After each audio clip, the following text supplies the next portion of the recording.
ഒരു കാര്യം മാത്രമേ പറയുവാനായിട്ടുള്ളൂ. മനഃപൂർവമായിട്ടുള്ള നരഹത്യയാണ് ഇത് എന്നുള്ളത്, ഇത്തരത്തിലുള്ള സംഭവങ്ങൾ എന്നുള്ളതിൽ നമുക്ക് സംശയം തോന്നേണ്ടതില്ല.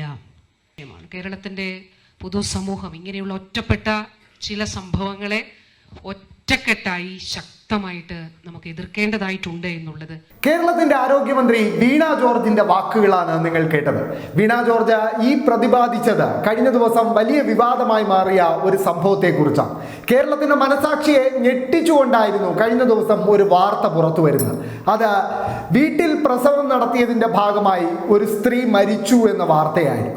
ആ വാർത്തയെ മലയാളി ഞെട്ടലോടെയാണ് സ്വീകരിച്ചത്. കാര്യം ആരോഗ്യ മേഖലയിൽ നമ്മൾ ഇത്ര വലിയ പുരോഗതി നേടുമ്പോഴും ഇത്തരം പിന്തിരിപ്പൻ ആശയങ്ങൾ വച്ചു പുലർത്തുന്ന മനുഷ്യർ നമ്മുടെ നാട്ടിൽ മനുഷ്യ ജീവന് തന്നെ ഭീഷണിയാകുന്നു എന്നതിന്റെ തെളിവായിരുന്നു ആ സംഭവം.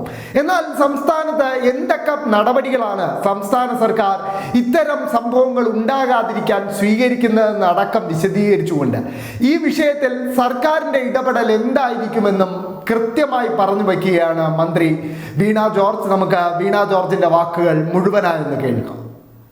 പക്ഷെ വർത്തമാന കാലഘട്ടത്തിൽ ചില തെറ്റായ പ്രവണതകൾ കൂടി നമ്മുടെ സമൂഹത്തിൽ ഉണ്ടാകുന്നു എന്നുള്ളത് കേരളത്തെ സംബന്ധിച്ചിടത്തോളം വളരെ അനഭിലഷണീയമായിട്ടുള്ളൊരു കാര്യമാണ് എന്നുള്ളത് പറയാതെ പോകാനായിട്ട് കഴിയുകയില്ല. കഴിഞ്ഞ ദിവസവും ഒരു ഒരു അമ്മ മരണപ്പെട്ട സാഹചര്യമുണ്ടായി. അപ്പം അതിൻ്റെ പ്രാഥമികമായിട്ടുള്ള ഡേറ്റ കളക്ട് ചെയ്യുമ്പോൾ നമ്മുടെ കഴിഞ്ഞ 2-3 ആഴ്ച മുൻപ് നമ്മുടെ ആശാപ്രവർത്തക വീട്ടിൽ പോയപ്പോൾ മറഞ്ഞു നിന്നാണ് സംസാരിക്കുന്നത്, പുറത്തേക്ക് വന്നില്ല. അതിനുശേഷം പിന്നീട് കണ്ടപ്പോൾ നമ്മുടെ ഹെൽത്ത് വർക്കറിന് എന്തോ സംശയം തോന്നിയിട്ട് ചോദിച്ചപ്പോൾ പറഞ്ഞാൽ എൻ്റെ വയറിങ്ങനെ അല്പം ചാടിയിരിക്കുകയാണ് എന്നുള്ളത് പറയുകയുണ്ടായി. ഈ ഡെത്തിനെ സംബന്ധിച്ച് നമ്മൾ പ്രാഥമികമായിട്ടുള്ള റിപ്പോർട്ടിൽ 3 മണിക്കൂറോളം ബ്ലീഡിംഗ് ആയിട്ട് 3 മണിക്കൂറോളം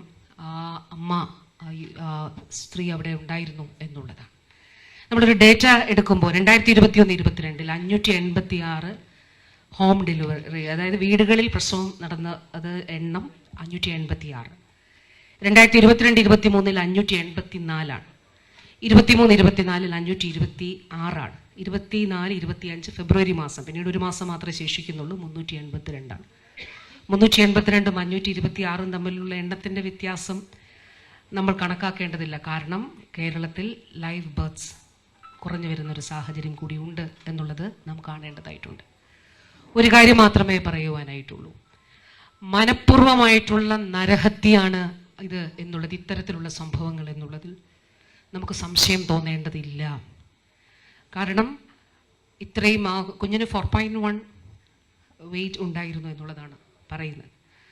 അപ്പോൾ ഈ 19 എന്നുള്ള കണക്ക് കേരളം എത്തിയിട്ടുണ്ടെങ്കിൽ ഒട്ടും ഈസിയായിട്ട് എത്തിച്ചേർന്ന ഒരു സംഖ്യ അല്ല അത് കൂട്ടായ പ്രവർത്തനങ്ങളിലൂടെ, ശാസ്ത്രീയമായിട്ടുള്ള ഇടപെടലുകളിലൂടെ, ആരോഗ്യ പ്രവർത്തകരുടെ കഠിനാധ്വാനത്തിലൂടെയും അതോടൊപ്പം പൊതുസമൂഹത്തിൻ്റെ പൊതുബോധത്തിലും. ആ പൊതുബോധം എങ്ങനെ രൂപപ്പെട്ടതാണ്? നവോത്ഥാന കാലഘട്ടത്തിൽ തുടങ്ങി നമ്മുടെ സമൂഹത്തിൻ്റെ ഒരു മുന്നേറ്റമാണ് പുരോഗമന പ്രസ്ഥാനങ്ങളുടെ പ്രവർത്തനം. സർക്കാരിൻ്റെ കാലഘട്ടം തുടങ്ങി ഉണ്ടായിട്ടുള്ള നിയമങ്ങൾ, സാർവത്രിക വിദ്യാഭ്യാസ നിയമം ഉൾപ്പെടെ വിദ്യാഭ്യാസ മുന്നേറ്റം, സാമൂഹിക മുന്നേറ്റം, ഇതിലൂടെ ഉണ്ടായിട്ടുള്ള സാമൂഹിക ബോധ്യങ്ങളിലൂടെയാണ് നാം ഇത് ആർജിച്ചിട്ടുള്ളതെന്ന് നാം കാണേണ്ടതായിട്ടുണ്ട്. അതുകൊണ്ട് ഇങ്ങനെ മനഃപൂർവമായി ഇത് മരണപ്പെടുന്ന അമ്മമാരുടെയും അതോടൊപ്പം തന്നെ കുഞ്ഞുങ്ങളുടെയും കണക്കെടുക്കുമ്പോൾ, കുഞ്ഞുങ്ങൾ മരണപ്പെടുന്ന എണ്ണവും ഇപ്പോൾ അടുത്ത ദിവസം ഇതുമായി ബന്ധപ്പെട്ടിട്ട് നമ്മളൊരു സ്റ്റേറ്റ് ലെവൽ മീറ്റിംഗ് കൂടി വിളിച്ചു ചേർത്തിട്ടുണ്ട്. അപ്പോൾ ഇത് വളരെ ഗൗരവമുള്ളൊരു വിഷയമാണ്. കേരളത്തിൻ്റെ പൊതുസമൂഹം ഇങ്ങനെയുള്ള ഒറ്റപ്പെട്ട ചില സംഭവങ്ങളെ ഒറ്റക്കെട്ടായി ശക്തമായിട്ട് നമുക്ക് എതിർക്കേണ്ടതായിട്ടുണ്ട് എന്നുള്ളത് ഈ ലോകാരോഗ്യ ദിനത്തിൽ നമുക്കിത് ഉറക്കെ പറയേണ്ടതായിട്ട് തന്നെ ഉണ്ട്.